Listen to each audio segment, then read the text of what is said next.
1. Good evening, my noble knights. It is I, Blaze Templar, and I'm joined today by James the Magikarp. Close enough at this point. Hello, I'm Fisherman James. James the Magikarp, yes. And we're here to talk about kind of an interesting topic in the Pokemon community. As you might have noticed, I'm not actually on my channel completely, and vice versa for the Magikarp. Kind of. We decided to talk about this topic as it is kind of important and it's a little bit different than some of the other things we've done. So I thought it'd be kind of interesting to have input together on this one. Mm-hmm. Very much so. So I've actually been Poketubing since 2007 at this point, which, yeah, yeah, I know, right? Admittedly, I didn't start out very serious. It took me like half a year to get a single video up. Like I created my channel and then like half a year later put up my first video and then didn't do anything for months. No, I understand that one. Yeah. So, I mean, I had a horribly slow start. And it's just kind of slowly grown over time. But over those 10 years, I can't believe it's been 10 years. Oh, God. I'm starting to feel old. No, I understand that one. But yeah, over the 10 years, I've noticed a lot of Poketubers come and go. I mean, heck, you could technically even view me technically as one of those, because I've tried doing Poketubing and then kind of took a break and then kind of came back, etc., etc. Mm-hmm. And even I have to quite a degree. Like, I got pretty busy during Black and White 2. Then X and Y came around, and I kind of went on the breeding thing, and yeah. Oh, the fun there. Yeah, it was way too much work. I won't be able to do that. Not anymore. Not if I want to do this seriously. Oh, yeah, no. So, yeah, with Poketubing, I understand the entire coming back and leaving shenanigan bit, but over those years, I've seen a lot of Poketubers come and go. Like, for example, NBZ, he came, he stayed for like 6 or 7 years. He was the one who actually got me into competitive play. But then he got tired and took a break about 2008-ish, I believe, only to come back about a year later. And he went until about mid or early Oris era and said, I'm done. I'm tired of this. Fizzy Stardust, he was actually a really big name that was out even before NBZ. And he burned out. He quit. Flaming Spade. Yeah, he fizzled out. He kind of came back. He does some league stuff, but it's very minimal. And he doesn't even have his original channel anymore, so yeah. Sad face. Yeah, he got rid of his channel. He was just that tired of it, from what I can tell. I understand that, because I've gone through a couple different channels focusing on different things as through time, so I can understand why he just kind of erase everything and just start fresh. Yeah, no, I understand that. I always have had a difficult time considering doing that myself, even though I know I'd probably grow a lot faster now that I have a understanding on how to Poketube. If I started a new channel, I'm sure I'd grow a lot faster, but I don't really want to lose those memories. No. Especially now since you have the more than the original 150 subscribers. I am really happy about that. Just hit 153, so I'm just... but I shouldn't be talking about that in this video, as excited as I am about it. No, true. But yeah, Flaming Spade, he left as well. Well, I'll take that back. He's still around, but he updates very, very periodically, and he doesn't really do any battles against other Pokemon players anymore. He does like some Battle Tree and some like 12 Days of Christmas special and stuff like that. Cypher, he just recently made his goodbye, farewell, I'm done with Pokemon, and my channel. It's been a fun ride. I think he hit like 15,000 subs or something like that. So he was getting pretty big. Fireflame 216 left. Tony Flygon, he used to be an absolutely huge name, and now you don't hear anything about him. House of Wolves. He's a guy I played once or twice, and he was a really good battler. He actually managed to pull off a win on a very close match with the two moves last resort set, because I tricked him a choice scarf on his Watchhog after he swords danced. Oh man, that was painful. I bet. I gave him the win with that. I was pretty sad with myself. Infrareddy, yeah, I think he's left. I mean, his channel hasn't had a new video in like 4 months, so. Yeah. And he was pretty cool. I liked him. He was pretty laid back, pretty cheerful, and he seemed to be doing it for the right reasons, so I liked him. Shiny Luke 17, he started, and he was really growing. He got rated in a Twitch stream, and he grew like 100 subs over like half an hour or something. So shoot, he went that's from pretty like good. 60 to 100 and like 50 over an hour. So yeah, he was growing really nicely because of stuff like that. Ragter, I haven't actually done much with him. I know he exists or did anyway, but he hasn't really done anything either. Peekawoo, Rick, Cassador Perfect. These are all names of Poketubers that used to do a lot of stuff. It's really sad to hear that. It is. I mean, and just listing off all these Poketubers that aren't around anymore. And then you got the ones that are kind of there, but not really, like Denchby, PK Sparks, and Wild Chase. Mm-hmm. And I could go on and on for hours on end about all these Poketubers that have left. So now that I've rambled on about that a little bit, we actually need to get to the heart of this video. Or podcast, if you want to call it that. More or less. It's kind of the goal here. Yeah, and that is, why are Poketubers leaving? Mm-hmm. I mean, really? I mean, it can come down just to like I want to say a lot of the Poketubers tend to leave probably around whenever a generation becomes either too stale or a new generation pops up and just things just don't work out as well. I would say those two might be too good hypothesized to why they might leave. Yeah, I've seen that happen a few times. Like, what was his name? I'm trying to remember. Not Dangerous 36M, although I think he left too. Another one. But anyway, there was one guy, might have been Rick. I can't remember off the top of my head, but he was really fond of the 4th generation and hated the 5th generation. But of course, when the 5th generation ended and the 6th started, he looked back on Gen 5 fondly. So the process returned again. I can't remember who he was exactly, but I could see that being a possibility. Mm-hmm. Like, I'll admit, this generation, some of the decisions made, I really do question, and it makes me not as eager. But at the same time, it's a new generation. Things are going to change, and change isn't a bad thing. Yeah, I mean, but. Personally, I haven't really gotten too much into the competitive of 7th gen. I know I didn't start up until near the ending or right around the beginning of Black and White 2, and I only got into competitive because of, funnily enough, you, Blaze. You're my first taste into the competitive mindset. So, my pleasure. Curse you. But so like I understand like the differences between the generations, because I know my desire to keep on playing 7th gen competitive has been kind of honestly. So I enjoy, because my preferred battle set is very bulky and slow, and I know that's what this generation kind of has become. Which I personally don't view it as a negative. I know a lot of people do, because they hate stall, which to you I say boo. Well, I understand why. Stall can be really frustrating and boring, and it's death by 1,000 paper cuts. That's never fun to be on the victim of. But in all seriousness, yeah, I think that is a pretty reasonable theory as to one of the reasons, but surely that can't be the only one. I think it will amount to a few leaving here and there, but for the most part, most Poketubers kind of understand generations are going to change, and when they do, you have to adjust for them. Very true, very true. Like, I'll admit, my favorite generation for playing competitively is still Gen 5. Oh, yeah, I love Gen 5 competitively. I understand that. You and your Heracross.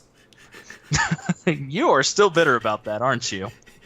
There's a reason why I have a Heracross named Bane to my existence. um, And it has Gen 5 all written over it. oh, really? uh, but yeah, even with the rain stall and the, eternal weather wars, I still really enjoyed Gen 5. But um, I moved on. I was able to adapt and go to Gen 6. And even 7, even though I'm not as fond of it as I was even Gen 6.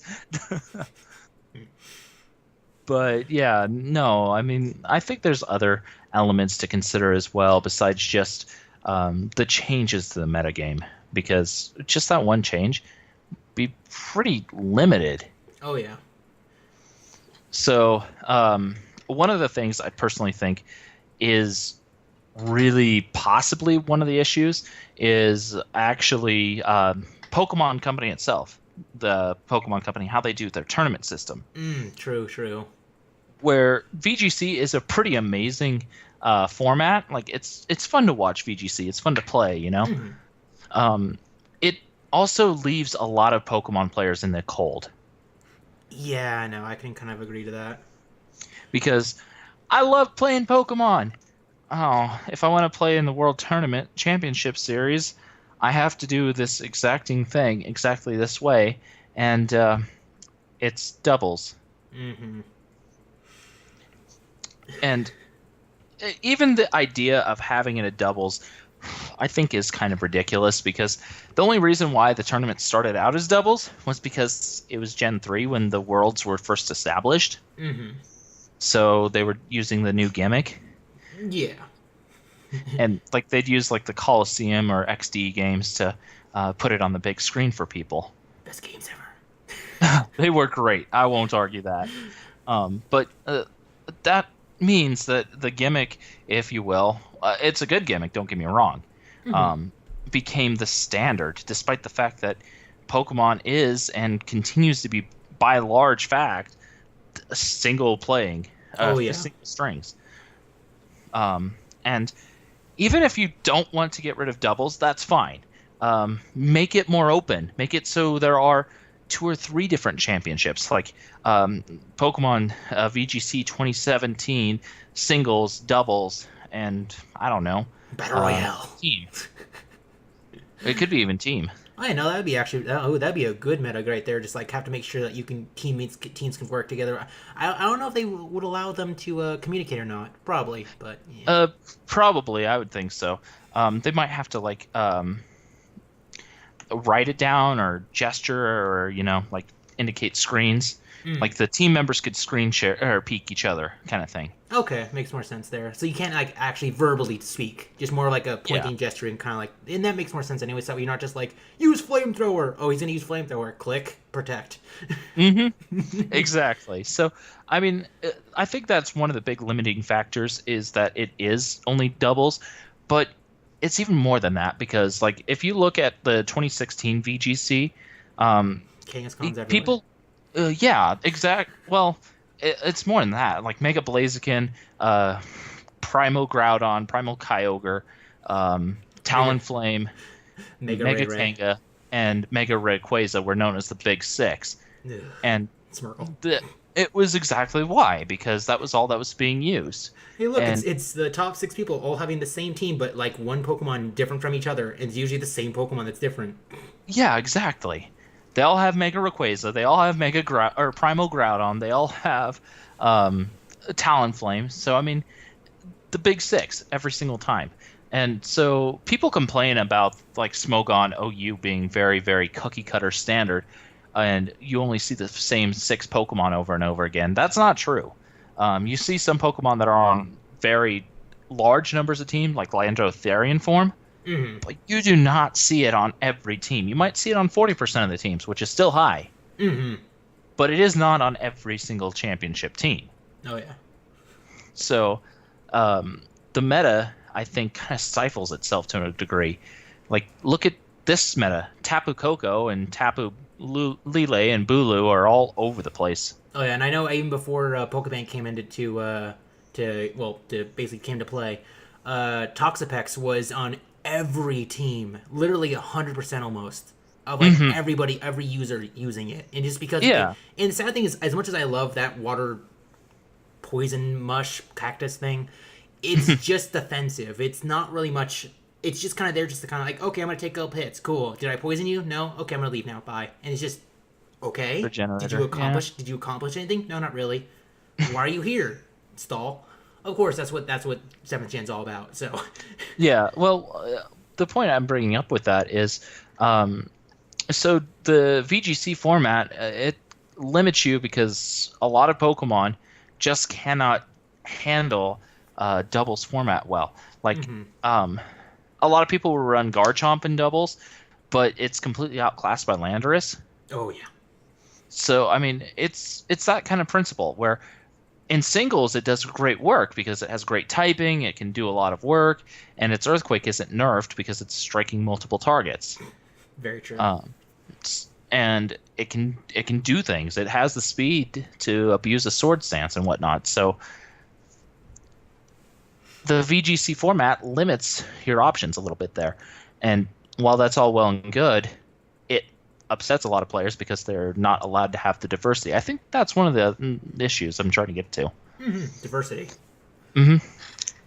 But there is one more part to the VGC issue that I think encourages Poketubers to kind of slow down on or leave with Pokemon.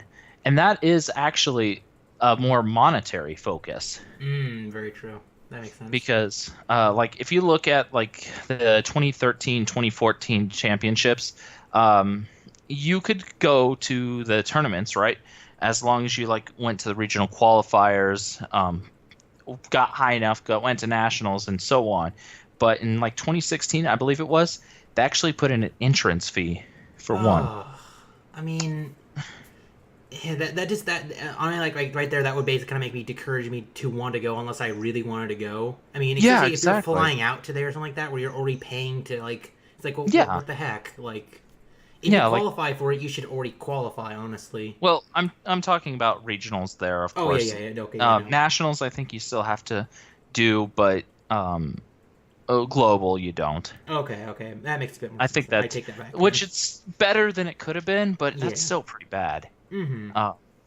Or I think it might have been with like how well you did in the tournament if you get to go to the next one for, you know. You didn't do good enough. Pay $20. Yeah, kind of. I don't know the exact way because I just saw that you had to pay and it bugged me. Oh no, I understand. But the other thing is what they got in return for winning. Basically everything that you got was slashed in half. Ugh. Like your college fund would have been 15,000, let's say, or 50,000. Pretty awesome. Yeah. Slash it in half now. And that was the new winnings. Ooh. And so a lot of players, obviously, they were really good at Pokemon, but now all of a sudden, they don't have the monetary encouragement anymore. And I know that sounds terrible because, you know, like sportsmanship and just competing and having fun is what it should be about. But at the same time, if you're able to do more on YouTube, have fun with friends, not have to pay a registration fee, and the rewards even less, what's the point of going? No, I understand that. So, I mean, I think that hurts it too. So that's a thing. No, that makes sense, and that sadly is kind of a true factor. And with a lot of like competitive stuff, is if the prize money isn't there, it sadly isn't. It might not just be worth it to actually put that much effort into it, unless like, especially when you're trying to make possibly a living off of it. Yeah. That's the big thing. There is you're trying to make a living off of Pokemon. Yes, it's like okay, kind of bad that you should, I guess, view competitive gaming as a livelihood, which is kind of sad to have to people who say that. It's so rude. Yeah, no, I understand what you're getting at. It'd be like going, if you're a StarCraft 2 player, you devote 200 hours of your life to it every week, or, you know, however many hours you can actually squeeze in. And then you're told, well, you know, that $10,000 earnings you would have gotten for winning the tournament? Yeah. It's now only 5,000. So those hundreds of thousands of hours you put in, and your rent check, that's all gone. So, I mean, it makes sense. It makes sense that that would be a problem. Now, obviously, Pokemon isn't quite as serious as, say, StarCraft when it comes to a competitive circuit. Oh, no, nowhere near, sadly. Yeah, no, it's not the heaviest competitive esport, but there is still a value in these things. Like, I think it was '09, they actually gave the winner a diamond encrusted DS. Yeah, valued at like $4,000. I would hate to be the guy who tries to sell that, because then everybody will know who sold it. Mm-hmm. Like, Oh yeah. Because then Nintendo will be like, "Oh, you tried to sell our thing. You are in big trouble." Oh no. Well, no, they don't really get angry over that particular Oh one, no, I but figured. who would want to sell it? Cry out loud. That's a treasure in itself, and not just a monetary one. That's a trophy and a symbol of what you've accomplished. So yeah, no, I wouldn't want to sell it anyway. Oh yeah. But yeah, no, in all seriousness, as much as I'd love to live in this idealistic world where money didn't matter, in this case, it really does play a part in things, and I think it does hurt the community. Which actually leads me to the next part, Nintendo itself. Mm-hmm. I do think Nintendo and the proprieties around it, that have the copyright slapdown powers, if you will, are actually really hurting Poketubers too. Mm-hmm. Because like when Sun and Moon came out, when Z moves started showing up in them, oh yeah, they would get taken down instantly. I mean, isn't it right now Extreme Evo Boost, I think, and Oceanic Opera, I think it is, something like that? Mm-hmm. Those two Z moves right now are still getting people banned or like copyrighted. Oceanic Opera, the Primavera one, yeah, I think is legal now. Like you don't get banned over anymore. You don't get it? Okay, good. But Pikachu's and a bunch of others are still on that. And Mew's was until just like a week ago or so. So annoying. Yeah, and I mean, that's your channel. Getting a strike down like that actually hurts it in a lot of ways. Oh yeah. So, Poketubers and I mean gamers in general that do YouTubing already are threatened by this all the time, just because companies can be really vindictive and stupid. And if you're not a big channel, you don't have a defense. Mm-hmm. So it's already stressful enough. But then when you add in the big N, yeah, no, it gets just quite ugly. You just got curb stomped, basically. Yeah, like monetizing any Nintendo game for like Let's Plays or whatever. Honestly, I don't think it's worth it unless you got like 100 bajillion subscribers, and Nintendo themselves are like, oh yeah, go right ahead. Yeah, unless you're basically best friends with like half of Nintendo, you're not going to really get away with it. Yeah, no, not really. You're going to get hit hard. And I mean, Nintendo is infamous for this for a reason. And so it's honestly not that safe to do. And so even though my channel has been growing and I'd love to be able to monetize so I could put that money back to the channel to making it better, I can't really risk doing that on Pokemon videos too much. I mean, I probably could get away with it because Pokemon Company is a little bit more lenient. They're getting better. Yeah, well, the Pokemon Company, like Game Freak, they're pretty much like, oh yeah, no, go ahead. We like it when you people do that. But it's Nintendo themselves that sadly is the big ol' meanie face, basically. Yes. So it's really quite sad in that regard, and it's a system that makes it emotionally draining on Poketubers, I think. Mm-hmm. So I think that's a big issue that a lot of Poketubers face. Like, for example, I actually did a video not long ago about where's the fair use, and this wasn't on Nintendo this time, thankfully. Not this time. There was a copyright claim on some of my old videos that had like a 30-second intro, and they used the Protoman, right? Protoman, one of their songs in it. Mm-hmm.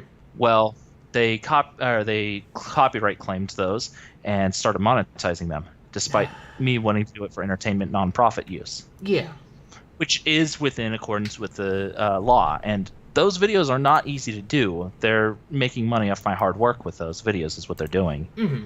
And it fits in all the legality of fair use. But if I were to try to get it off, and I would have to file a actual legal dispute with them. So it's not easy. And Pokemon, Nintendo in particular, is one of the more infamous when it comes to that kind of thing.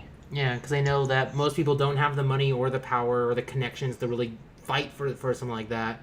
Well, that's why they don't really attack too many big, quote unquote, big YouTubers. Oh yeah, and despite it being good for everyone that content's there to begin with, it's really heartbreaking that a lot of these companies are so blind to that fact. But it is very, very stressful for Poketubers and gamers in general. So I think that's one of the more possible reason, if not part of the reason. That makes sense. Sadly. Well, those are a couple of them, but I think actually the one that's the real kicker might actually be drama. True. For those who are unaware what I mean by that, for example, the entire hacked Pokemon are the bane of all things good, and you should jump off a cliff and stab yourself in the throat if you use hacked Pokemon. You're gonna go to Hiffle. Hacked hell. I gotcha. Oh man, but yeah, no. And I mean the place, not the curse word with that. Oh, of course. I don't curse. You try not to, and I try to. This is a family place. It's a family entertainment. No nostalgia critic references, please. I don't want the critic to burst in my room and go, "So you're gonna quote me now, huh?" Yeah, you know you love that. He's so random. If he did, I would just be like, my hero's in my room. Well, a hero anyway. He's fun. Oh, yeah, no, he's an amusing human being, and I love his content. Yeah, he's got great content, but I got off the topic again. That was my fault that time, but it's fine. But in all seriousness, the drama with hacked versus legit, and if you use even legit mons, but they're sped up through Pokegen, power save, whatever, you're basically the spawn of Satan. You should go die. Yeah. And then you got the other guys going, well, you purist, you're just arrogant, conceited, blah blah blah, and that's very difficult to deal with drama. It's a big headache. And it doesn't help the community. It really doesn't. It just helps divide us. Yeah, exactly. It's a divides things. It's very divisive. I can't talk tonight, obviously. It's all good.